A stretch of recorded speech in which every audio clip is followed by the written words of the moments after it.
Hello दोस्तों, नमस्कार, जय हिंद। कैसे हैं आप सभी? उम्मीद करता हूँ आप सभी अच्छे होंगे, स्वस्थ होंगे और अपनी प्रेपरेशन को अच्छे से कर रहे होंगे। साथियों, प्रेपरेशन करने से पहले आपको ये पता लग ही गया होगा कि कर्मचारी चयन आयोग अर्थात HPSSC को डिसॉल्व किया गया है, किया गया, ख़त्म कर दिया गया। फाइनली गाइज हम कह सकते हैं कि जिस कर्मचारी चयन आयोग को आईसीयू में भर्ती किया गया था, उसको जो है उसने अंतिम सांस ले ली है। मतलब हमीरपुर जो बोर्ड है, कर्मचारी चयन आयोग हमीरपुर, उसको डिसॉल्व कर दिया गया है, ख़त्म कर दिया गया है। मतलब उसको पूर्ण रूप से फिनिश कर दिया गया है। ठीक है, ये तो आपको पता ही होगा, ये न्यूज़ आपने देख ही ली होगी। बहरहाल अगर आपको पता नहीं है तो हमने आपको बता दिया। हम इस वीडियो में ये सब आपको नहीं बताने वाले कि इसको बंद कर दिया गया होगा, नई भर्तियाँ शिमला बोर्ड करवाएगा। गाइज, हम इस वीडियो में आपको बताने वाले हैं कि ये तो हमें पता ही है कि जो हमीरपुर बोर्ड की भर्तियाँ, जो हमीरपुर बोर्ड क्लास 3 और क्लास 4 के लिए भर्तियाँ कंडक्ट करवाता था, उसमें अब क्या होगा, उसकी जगह अब नए प्रोसीजर क्या होंगे, किस तरह से अब भर्तियां होगी, ये तो हमें पता ही है कि शिमला बोर्ड करवाएगा। तो इफेक्ट क्या पड़ेगा ऑन अपकमिंग रिक्रूटमेंट्स में, जो अलग अलग जो आगामी भर्तियां होने वाली है क्लास 3 क्लास 4 की।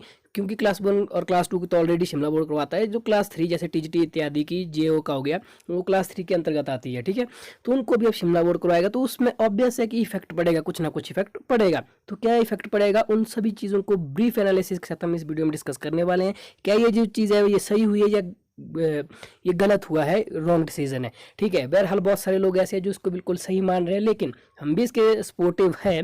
लेकिन साथियों, आपको ये चीज़ समझनी है, अगर शिमला बोर्ड पेपर अब जैसे करेगा, शिमला बोर्ड अब जो है आगामी जो पेपर है उसको कंडक्ट करवाएगा, तो इसमें बहुत सारे चेंजेस होने वाले हैं। जी हाँ, बिल्कुल सही सुना आपने, बहुत ज़्यादा चेंजेस होने वाले हैं। जो पेपर हुए हैं, जो फर्स्ट बार पेपर दे रहे हैं, उनको तो इतना आइडिया नहीं लगेगा, लेकिन जो जिन्हें हमीरपुर बोर्ड के बहुत सारे पेपर दिए हैं, वो जब शिमला बोर्ड के द्वारा कंडक्ट करवाए जाएंगे, कोई भी जैसे टीजीटी का ही, तो मतलब बहुत सारे चेंजेस आपको देखने वाले हैं। इस वीडियो में हम सभी बिंदुओं को कवर करने वाले हैं, डीप एनालिसिस होगा इस पूरे टॉपिक के ऊपर। ठीक है, तो इसके साथ हमने जो डिस्कशन किया, जब हमें ये पता लगा जो जिनने जैसे शिमला बोर्ड के पेपर दिए हैं, जैसे एचएस का हो गया, एलाइड का हो गया, ठीक है, टीजीटी इत्यादि के जिन्हें पेपर दिए, उनके साथ भी हमने इसमें राय मशवरा पूरा डिस्कस किया है। तो सारी चीज़ों को हमने मतलब ओवरऑल इंपॉर्टेंट और वेरी यूजफुल वीडियो आपके लिए होने वाली है, आप समझिए होगे। ठीक है, सिर्फ यही नहीं कि बस सबको पता लग गया कि हाँ जी हमीरपुर बोर्ड को जो खत्म कर दिया, अब कुछ नहीं, बस शिमला बोर्ड करवाएगा, ये नहीं है गाइस। इससे बहुत सारी चीज़ें इफेक्ट होगी, ऑब्वियसली अफेक्ट होगी। ठीक है, क्या होगी, कैसे इफेक्ट होगी, आपने अपनी तैयारियों को किस तरह से बेहतर बनाना है। ठीक है, वो सभी चीज़ों को हम इसमें डिस्कस करेंगे। तो सबसे पहले हम डिस्कस कर लेते हैं कि आज जो है हमारे नवनिर्मित जो सीएम है सुक्कू साहब, उनने क्या स्टेटमेंट दी। तो सीएम सुक्कू जी ने कहा है कि हिमाचल प्रदेश कर्मचारी चयन आयोग हमीरपुर में 3 वर्ष से पेपर बेचने का धंधा चल रहा था। तथ्यों को देखने के बाद आज सुबह जब फाइल आई तो हमने निर्णय लिया कि हिमाचल प्रदेश कर्मचारी चयन आयोग को भंग कर दिया जाए, मतलब डिसॉल्व किया जाए, ख़त्म किया जाए। हमने पहले जो यहाँ पे आप देख सकते हैं कामकाज भंग किया था, अब आयोग को ही भंग कर दिया गया है। इसका मतलब है कि गाइस, पहले जो आयोग को सस्पेंड किया गया था, सस्पेंशन का मतलब होता है कि जो वहाँ पे कोई भी एक्टिविटी चल रही थी, यानी कि जो भी भर्ती प्रक्रिया वहाँ पे चल रही थी, उनको पहले वहाँ पे कुछ टाइम इंटरवल के लिए ख़त्म किया गया था, लेकिन अब जो आयोग को ही ख़त्म कर दिया गया है। इसका मतलब है कि अब आयोग जो है आगामी कोई भी परीक्षाएं कंडक्ट नहीं करेगा, मतलब ये खत्म हो चुका है इसका पूरा वजूद। तभी तो मैंने आपको वीडियो के शुरू में ही बताया कि जो हमीरपुर चयन आयोग आईसीयू में एडमिट था, वो अब उसने अंतिम सांस लिया, मतलब उसका स्वर्गवास हो गया है। ठीक है, ये मैं जस्ट फन पर्पज से कह रहा हूँ, क्योंकि गलत चीज़ भी है ना, ऑब्वियसली अगर देखा जाए तो जो मेहनत करने वाले बच्चे वो तो ऑब्वियस है कि पीछे रहेंगे, अगर यहाँ पे पेपर लीक हुए भी है तो। ठीक है, तो ये चीज़ होनी भी चाहिए थी, अगर इतने बड़ी स्केल में, सिर्फ ये नहीं कि सिर्फ जेओ का पेपर लीक हुआ, यहाँ पे ना जाने कितने पेपर लीक हुए, बहुत सारे, जैसे यहाँ पे सीएम साहब बता भी रहे कि 3 वर्ष से पेपर का लीक होने का धंधा चल रहा है। तो अच्छी बात है स्टूडेंट्स के लिए, भले ही थोड़ा सब्र करना पड़ेगा, आपकी भर्ती प्रक्रिया में थोड़ा डिले हो सकता है, लेकिन ये अच्छी चीज़ है कि इससे जो प्योरिटी आएगी। ठीक है, जो पार्शलिटी है, जो भी ये सब करने वाले हैं लोग हैं, वो जो है इन चीज़ों से हट जाएंगे। ठीक है, तो बढ़ते हैं आगे। तो ये आपने सीएम साहब का स्टेटमेंट सुन लिया। इसके अलावा हिमाचल में जो ये आज न्यूज़ है, इसके बारे में थोड़ा बता दूं। हिमाचल में कर्मचारी चयन आयोग को भंग कर दिया गया है। लोक सेवा आयोग अर्थात शिमला बोर्ड के जरिए होंगी सारी भर्तियां। सीएम सुखविंदर सिंह सुक्खू ने मंगलवार को शिमला में यह ऐलान किया है कि जूनियर असिस्टेंट ऑफिसर यानी कि जेओआईटी की परीक्षा से पहले पेपर लीक होने के बाद इस आयोग को वर्किंग को सस्पेंड किया गया था, लेकिन अब आयोग को ही सस्पेंड कर दिया गया है। जो चयन आयोग है इसकी जगह जो है वो प्रदेश जो लोक सेवा आयोग है वो पेपर को कंडक्ट करेगा। तो यहाँ तक आपको पूरा पता है। अब जो हम वीडियो के उस सेगमेंट की तरफ बढ़ने वाले हैं गाइस, जिसको आपको बिल्कुल विशेष रूप से ढंग से देखना है। चाहे आप किसी भी पेपर के एग्जाम की तैयारी कर रहे हो, चाहे आप टीजीटी की कर रहे हो, चाहे आप जेओ के कर रहे हो, क्लास 3 की किसी भी पेपर की कर रहे हो, या फिर आप पीजीटी की कर रहे हो, या एलाइड की कर रहे हो, या एचएस की कर रहे हो, क्लास 1 क्लास 2 सभी के लिए इंपॉर्टेंट होने वाला है। क्योंकि भले ही जैसे बहुत सारे लोग ऐसे होंगे जिनको लग रहा है कि जैसे एलाइड या एचएस का पेपर तो उनको इससे कोई इफेक्ट नहीं पड़ेगा, उनको भी पड़ेगा इफेक्ट गाइस। कैसे इफेक्ट पड़ेगा वो हम आपको वीडियो में आगे बताने वाले हैं। तो सबसे पहले हम आपको बताएंगे जो हमारे इसमें मेन डिस्कशन के टॉपिक रहेंगे वो रहेगी सिलेबस पैटर्न, ऑब्वियस है कि इफेक्ट पड़ेगा इस पर भी। एग्जाम पैटर्न भी चेंज होगा, standard of exam, burden on Shimla board, lack of experience of employees जो कि कार्यरत है शिमला पे। हमें ऐसा नहीं कह रहे कि उनके अनुभव में कमी है, इस पॉइंट को मैं ढंग से आपको समझाने वाला हूँ। डिले इन प्रोग्रेस, माफ़ कीजिएगा प्रोसेस। तो गाइस सबसे पहले हम समझने वाले हैं सिलेबस को। देखिए गाइस क्या होता है, एक है हमीरपुर चयन आयोग हमीरपुर जिसको कि खत्म कर दिया गया है, ठीक है, कर्मचारी चयन आयोग को। एक है शिमला बोर्ड जिसको हम पब्लिक सर्विस कमीशन कहते हैं, जिसके थ्रू अब आपको आगामी कोई भी भर्ती प्रक्रिया होगी। तो गाइस ऑब्वियस है कि जो हमीरपुर बोर्ड था उनका जो सिलेबस पैटर्न था वो बिल्कुल अलग था। क्लियर माइंडेड कर लीजिए इसको, उनका जो सिलेबस पैटर्न था वो अलग था। मैं पर्सनल एक्सपीरियंस से भी अपने आपको बता रहा हूँ क्योंकि मैंने एलाइड का भी दिया था किसी ज़माने में, ठीक है, और क्लास 3 के भी। तो हमने या जो हमारे और भी बहुत सारे लोग हैं जिनने ये पेपर दिए हैं, मतलब शिमला बोर्ड के भी दिए हैं, हमीरपुर बोर्ड के भी दिए हैं, तो उसमें जो आपको देख रहे हैं ना, तो दिन रात का डे नाइट का अंतर होता है गाइस सिलेबस में। ये मैं आपको पहले बता दूं क्योंकि उनका जो स्टैंडर्ड होता है, उनका जो लेवल होता है वो एडवांस लेवल होता है पब्लिक सर्विस कमीशन का। और बहुत सारे लोग जो है ये लॉजिक के साथ क्वेश्चन पूछ सकते हैं कि सर जैसे टीजीटी इत्यादि का है वो तो क्लास 3 का, या जेओ का क्लास 3 का है, तो उसमें थोड़ी होगा स्टैंडर्ड हाई। तो गाइस भले ही स्टैंडर्ड उसमें हाई नहीं होगा ना, लेकिन जो उनका पेपर सेट करने का पूरी टीम है, पूरी टेक्निक है, वो तो एडवांस अप्रोच ही अपनाएगी ना। तो इस चीज़ को आप दरकिनार नहीं कर सकते हैं, अंडरस्टैंड। तो पहली चीज़ होगी सिलेबस। ये इस पॉइंट को तो आपको बिल्कुल इजीली समझ ही आया होगा कि ऑब्वियस है, अगर जैसे फॉर एग्जांपल दो व्यक्ति है ए और बी, मान लीजिए कोई पेपर ए सेट करता है, कोई पेपर बी सेट करता है, ऑब्वियसली है कि इन दोनों में जैसे कुछ चीज़ें ए में स्पेसिफिक होंगी, कुछ बी में स्पेसिफिक होंगी। वही आप मान सकते हैं कि हमीरपुर बोर्ड का अपना एक स्टैंडर्ड, अपना एक स्टाइल होता है पेपर सेट करने का, शिमला बोर्ड का अपना एक स्टाइल होता है। तो अंतर बस यही है कि जो हमीरपुर बोर्ड था उनका जो लेवल है हल्का सा डाउन रहता था, लेकिन जो शिमला बोर्ड है उसका भले ही सेम जैसे क्लास 3 के लिए ही भले ही पेपर उसी लेवल के लिए कंडक्ट हो रहा है, लेकिन फिर भी पेपर के स्टैंडर्ड में उसमें डिफरेंस होगा। तो पहली चीज़ होगी आपकी सिलेबस। दूसरा चीज़ एग्जाम पैटर्न, ऑब्वियस है ये भी चेंज होगा। इसमें आपको समझने वाली बात है, बहुत सारे लोग एग्जाम पैटर्न को सिलेबस मान लेते हैं। गाइज हम इतने बेवकूफ़ नहीं है कि सिलेबस और एग्जाम पैटर्न को अलग अलग पॉइंटेड किया है यहाँ पे, इस बात को ढंग से समझिएगा। Guys MCQ type of question आते हैं किसमें, जो आपने हमीरपुर बोर्ड में जैसे कोई क्वेश्चन दे दिया जाएगा, फॉर एग्जाम्पल जैसे हिमाचल प्रदेश की राजधानी का है, ऑप्शन दिए जाते हैं जैसे ए बी सी डी, जैसे शिमला कुल्लू, इस तरह से 3-4 ऑप्शन आपको टेक करना है, जैसे सिंपली शिमला। अब देखिएगा इस जो शिमला बोर्ड है वहाँ पे भी एमसीक्यू आएंगे, घबराएं नहीं आप, लेकिन जो एमसीक्यू पूछने का स्टाइल होगा ना वो हल्का सा डिफरेंट होगा शिमला बोर्ड का। क्लियर कर लें आप इस चीज़ को, क्या होगा, बिल्कुल डिफरेंट होगा। कैसे, फॉर एग्जाम्पल क्वेश्चन आएगा आपको कि इनमें से हिमाचल प्रदेश की सबसे लंबी नदी कौन सी है। नीचे स्टेटमेंट होगी, स्टेटमेंट टाइप क्वेश्चन, जैसे स्टेटमेंट एक होगी जैसे सतलुज हिमाचल प्रदेश की सबसे लंबी नदी नहीं है, ऑप्शन स्टेटमेंट भी होगी चिनाब हिमाचल प्रदेश की सबसे बड़ी नदी है, और उसमें से फिर आपको ऑप्शन दिए होंगे नीचे। अगर आपने कभी एलआईडी एचएस का पेपर दिया होगा तो आप ये मेरी बात को समझ रहे हैं, लेकिन जिन जिन साथियों ने अभी तक क्लास 1 और क्लास 2 टाइप के जो एग्ज़ाम होते हैं वो नहीं दिए हैं, ठीक है, सिंपल टीजीटी या जेओ की तैयारी करें, उनको मैं बताना चाहता हूँ कि जो अब है जो एमसीक्यू आएंगे शिमला बोर्ड के द्वारा क्लास 3 क्लास 4 मैं तो नहीं कह सकता, लेकिन क्लास 3 में ये डन होगा कि एमसीक्यू तो भले ही वही रहेंगे, लेकिन अप्रोच, समझने मेरी बात, अप्रोच जो है चेंज हो जाएगी। इस चीज़ को आपको ढंग से समझना है। हालांकि एक चीज़ मैं आपको बताऊंगा वीडियो के लास्ट में, इन सब चीज़ों से क्लियर करने के लिए आप इतना घबराए नहीं कि आप क्या चीज़ अपना सकते हैं, ठीक है, उसके लिए आप वीडियो में बने रहें। मेरा कहने का मतलब ये है कि अप्रोच पूरी बदल जाएगी, क्योंकि बहुत सारे लोग ऐसे होंगे आप में से जो मेरी बात को समझ रहे हैं, जिनने कि आज से पहले हमीरपुर बोर्ड का पेपर दिया है कि उसमें किस तरह क्वेश्चन आते हैं, डायरेक्ट क्वेश्चन आते हैं, ठीक है। तो अब क्या होगा, जो पेपर में जो क्वेश्चंस आएंगे उनकी जो अप्रोच है वो हल्की सी डिफरेंट होगी, ओके। तो तीसरा पॉइंट है वो है स्टैंडर्ड ऑफ एग्ज़ाम, ऑब्वियस है क्योंकि वहाँ पे जो एम्प्लॉयज़ है और उनका जो पर्पज़ ये रहता था वो क्लास 1 और क्लास 2 को कंडक्ट करने का रहता था। ठीक है, तो ऑब्वियस है कि जो स्टैंडर्ड होगा वो एग्ज़ाम का तो ये तो हाई रहेगा, इस चीज़ के साथ तो आप सभी ईज़िली एग्री कर रहे होंगे। अब बहुत सारे लोग ऐसे हैं कि जी हाँ जी, क्लास 3 के लिए पेपर हो रहा है तो क्वेश्चन तो उतने ही स्टैंडर्ड होगा जितना हमीरपुर का, तो ये बिल्कुल गलत है। 99% चांसेस है कि जो क्वेश्चन अब पूछे जाएंगे गाइस कमीशन में, वो जो है उनका स्टैंडर्ड हाई रहने वाला है। अब इसके साथ मेरा ये जो पॉइंट है ये लिखने का बेसिकली ये मतलब था, भले ही जैसे टीजीटी की बात करूं, टीजीटी में आपको मेंशन किया जाता था, जैसे मान लीजिए नॉन मेडिकल टीजीटी की बात करें कि जो फिजिक्स, केमिस्ट्री और मैथमेटिक्स है वो बेसिकली उसमें क्या मेंशन किया जाता था, जो मैं नोटिफिकेशन की बात कर रहा हूँ जो आज से पहले एडवर्टाइजमेंट वक्त होती है कि 6 से लेकर बीएससी यानी कि आपकी ग्रेजुएशन तक, 6 से लेकर ग्रेजुएशन, बेसिकली 10th से लेकर ग्रेजुएशन +1 2 और ग्रेजुएशन तक का उसमें मेंशन किया जाता था कि यहाँ से क्वेश्चन आते हैं। लेकिन होता क्या था, मेंशन ये करते सब इस चीज़ों के लिए, आर्ट्स के लिए तो ये बी यही होता था।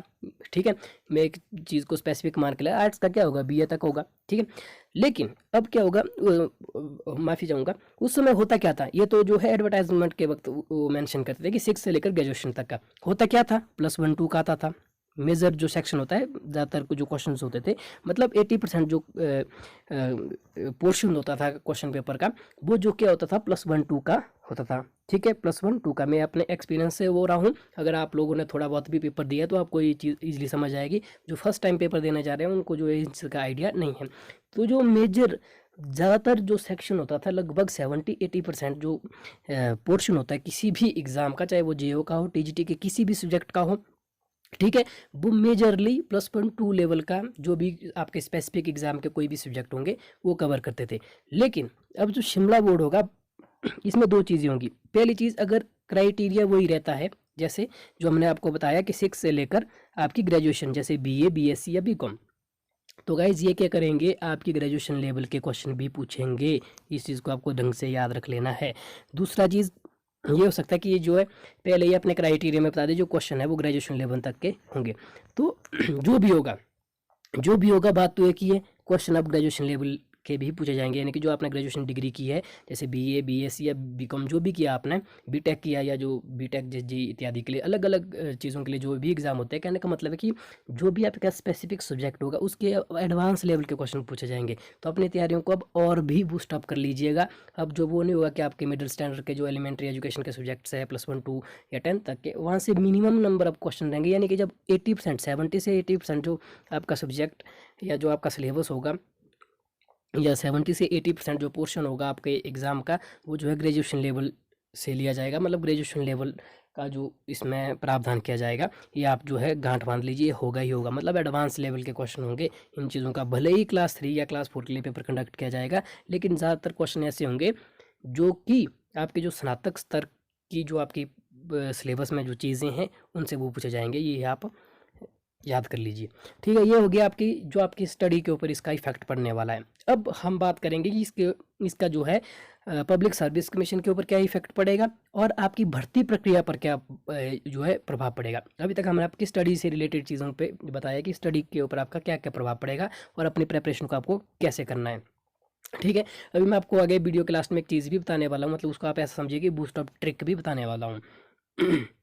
तो चौथा पॉइंट है बर्डन ऑन HPPSC, यानी कि जो पब्लिक सर्विस कमीशन है हिमाचल का, उसके ऊपर अब बर्डन पड़ गया है, ऑब्वियस पड़ गया है। इससे क्या होगा, इससे डिले होगा, यानी कि हर एक चीज़ में जो भी भर्ती प्रक्रिया है वो बाधित होगी। ठीक है, बर्डन कैसा है, क्योंकि पहले जो क्या है था, शिमला बोर्ड जो था पब्लिक सर्विस कमीशन, ये क्लास 1 और क्लास 2 की भर्तियों को ही कंडक्ट कराता था। लेकिन अब क्या है, क्लास 3, क्लास 4 जितनी भी भर्ती प्रक्रिया होगी उन सबको जो है कौन करेगा, या पब्लिक सर्विस कमीशन करेगा। तो ऑब्वियस है बर्डन पड़ेगा, भार पड़ेगा, तो जो सारी भर्ती प्रक्रिया वो क्या हो जाएगी, बाधित हो जाएगी। तो इससे सिंपल आप आउटकम या जो निष्कर्ष है, कंक्लूजन ये निकाल सकते हैं कि इससे जो है डिले हो जाएगा, टाइम कंज्यूमिंग होगी आपकी भर्ती। जो आप मान के चले कि 1-2 मंथ के अंदर आपके पेपर होने वाले थे, वो अब 4 से 5 मंथ के बीच में होंगे। ठीक है, अगले पॉइंट के ऊपर जो कि है लैक ऑफ एक्सपीरियंस, ये मैं ये बता रहा हूँ गाइस कि जो पब्लिक सर्विस कमीशन के एम्प्लॉयज़ हैं, मैं उनके नॉलेज पे डाउट नहीं कर रहा हूँ, मैं उनके एक्सपीरियंस पे डाउट नहीं कर रहा हूँ, बिकॉज ही इज़ जो एम्प्लॉयज़ है वहाँ के, वो ग्रेट है। हम उनके किसी भी चीज़ की आलोचना नहीं करते। हम ये बताना चाहते हैं आपको, जो उनका स्टैंडर्ड है, जो उनका पेपर सेट करने की टीम है, टेक्निक है, वो क्या है, एडवांस, जो हमने आपको पहले भी बताई। अब एडवांस होने के कारण जो क्लास 3 है का क्लास 4 है, अब ऑब्वियस है क्लास 3 और क्लास 4 का पेपर जो है क्या रहता है, डाउन रहता है। उनका काम क्या है, क्लास 1 और क्लास 2 के पेपर को कंडक्ट कराने का। तो उनको ये एक्सपीरियंस नहीं है कि किस तरह से जो है आप छोटे एग्जाम को, छोटा एग्जाम का मतलब है कि जो जैसे क्लास 1 और क्लास 2 से तो छोटे ही है ना क्लास 3 और क्लास 4, इसलिए मैं छोटा शब्द यहाँ पे इस्तेमाल कर रहा हूँ। तो उनको इसका पता नहीं है कि किस तरह से जो है निम्न स्तर के जो एग्जाम होते हैं क्लास 3 और क्लास 4 को किस तरह से कंडक्ट करवाते हैं। तो ये भी एक उनके लिए क्या रह जाएगी, समस्या रह जाएगी। ठीक है, तो इसलिए मैंने लैक ऑफ एक्सपीरियंस लिया है। हमने जो है पब्लिक सर्टिफिकेशन के किसी भी एम्प्लॉयज़ पे यहाँ पे डाउट नहीं कर रहे हैं। तो ये भी उनके लिए एक प्रॉब्लम होने वाली है। उनके लिए प्रॉब्लम होगी तो ऑब्वियसली इसका सीधा ही इफेक्ट पड़ेगा स्टूडेंट को जो कि तैयारी कर रहा है। इन सभी चीज़ों से आप कैसे बचें उसके लिए हम आपको भी बताने वाले हैं। Delay in process, delay in process का क्या है कि जो है ये तो ऑब्वियस होगा ही होगा, क्योंकि अब बर्डन पड़ गया है पब्लिक सर्विस कमीशन के ऊपर। तो इसका जो सीधा प्रभाव किसके ऊपर पड़ेगा, स्टूडेंट के ऊपर पड़ेगा जो कि तैयारी कर रहा है। अब गाइस जो मैं आपको बता रहा था कि वीडियो के लास्ट में आपको एक ऐसी चीज़ बताने वाला हूँ जिसको आपको ज़रूर देख के जाना है गाइस। अब इसमें क्या चीज़ हो सकती है जैसे भर्ती प्रक्रिया वो शुरू होगी किसके द्वारा, पब्लिक सर्विस कमीशन के द्वारा।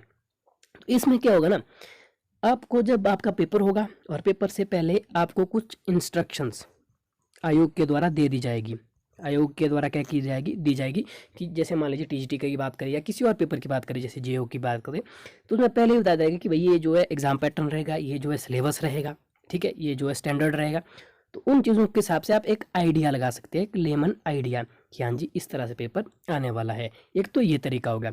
दूसरा गाइज, आप ये प्रेडिक्ट नहीं कर सकते हैं कि पेपर किस तरह का आएगा। जैसे आज तक के जो प्रीवियस ईयर के क्वेश्चन है, जैसे हमीरपुर बोर्ड के जैसे टीजीटी आर्ट्स के पेपर आपने बहुत सारे देखे होंगे, उनको फॉलो मत कर दीजिएगा आज से बाद, उनको फॉलो करना छोड़ दीजिए। क्यों? क्योंकि गाइज वो जो पेपर कंडक्ट किए थे वो हमीरपुर के द्वारा, और ये जो पेपर हो रहे हैं अब शिमला बोर्ड के द्वारा हो रहे हैं, तो उनका इंटरलिंक कुछ भी नहीं है। यानी कि जो वहाँ के लोग जो पेपर सेट करते थे शिमला बोर्ड में अलग प्रकार के लोग हैं, वो कभी भी इस पेपर को जो है वो सेलेक्ट नहीं करेंगे। यानी कि जो आपका ये वाला ट्रिक्स था, इस तरह से आपने देखा था, इस चीज़ को अब आप टोटली स्किप कर दीजिएगा। ठीक है, क्योंकि अब पेपर जो है पब्लिक सर्विस कमीशन कर रहा है। तो ये चीज़ है। तो ये जो चीज़ है आज, जैसे कि हमीरपुर बोर्ड है, इसकी जगह अब शिमला बोर्ड करवाई गई, चीज़ तो आपने बहुत सारी देखी होगी। लेकिन गाइज आप हमारे साथ जुड़ें, हमारे चैनल को सब्सक्राइब कर लें, वीडियो को लाइक कर लें।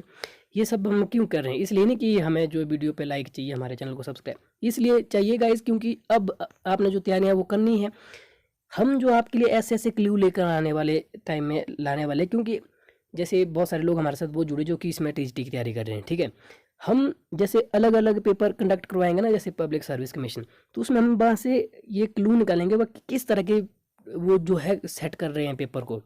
हमारे हर एक पेपर का जो है उसको एनालाइज करेंगे जब आगामी समय में पेपर होगा ना, तो उसके बाद हम आपको हर एक चीज़ लेकर आएंगे कि जो उनका उनका जो मेंटलिटी किस तरह की है पब्लिक सर्विस कमीशन की क्लास 3 या क्लास 4 की। यानी कि जो public service commission Shimla board है, उनकी इंटेंशन क्या है, उनकी अप्रोच क्या है क्लास 3 और क्लास 4 के रिगार्डिंग, क्योंकि काम तब शिमला बोर्ड को ही करना है। तो उन सभी चीज़ों को हम आगामी इन फ्यूचर टाइम आपको बताएंगे कि इस तरह की अप्रोच है शिमला बोर्ड की। क्या उनकी अप्रोच हमीरपुर बोर्ड की तरह ही रहेगी? अप्रोच का मतलब क्या, वो उतना ही स्टैंडर्ड रखेंगे जितना हमीरपुर बोर्ड का रखते हैं?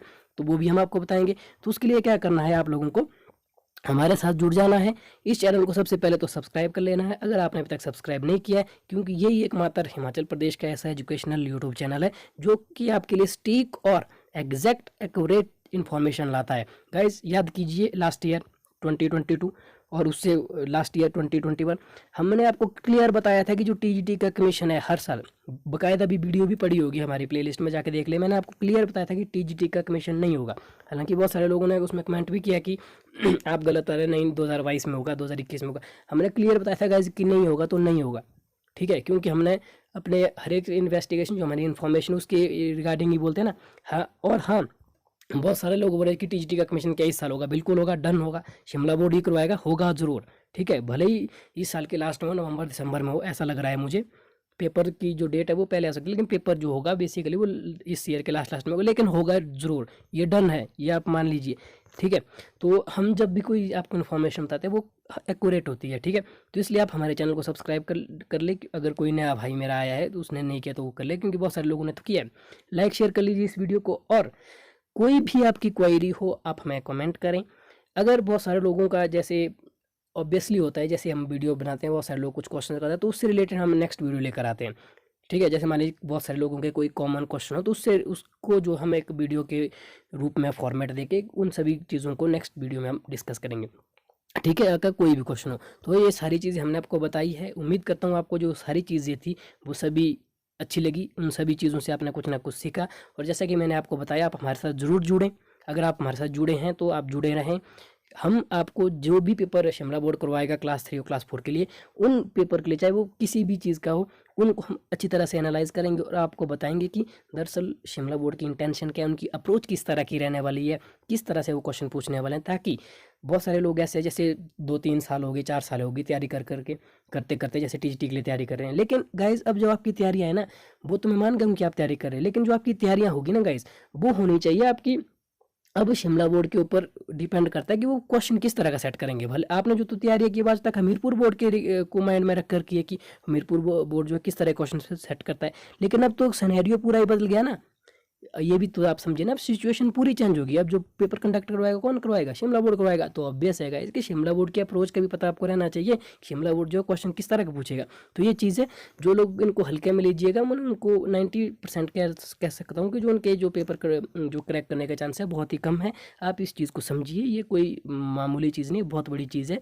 आपको अप्रोच का पता लगाना चाहिए। अब बहुत सारे लोग हैं कि ऐसा बताएंगे कि हाँ जी आपने इसी वीडियो में क्यों नहीं बताया कि क्या अप्रोच है। तो गाइज उसके लिए पहले पेपर को एग्जामिन करना पड़ता है, एनालिसिस करना पड़ता है, उसके लिए टाइम लगेगा। जो भी पेपर शिमला बोर्ड के द्वारा करवाया जाएगा उसके बाद जब हम उनको एनालाइज करेंगे कि क्या अप्रोच है, और उसको जो है हमीरपुर बोर्ड के साथ हम कंपेयर करेंगे, उसके बाद हम आपको वीडियो में बताएंगे पूरा बाकायदा किस तरह की अप्रोच है। तो ठीक है, टिल देन तब तक आप तैयारी करते रहें।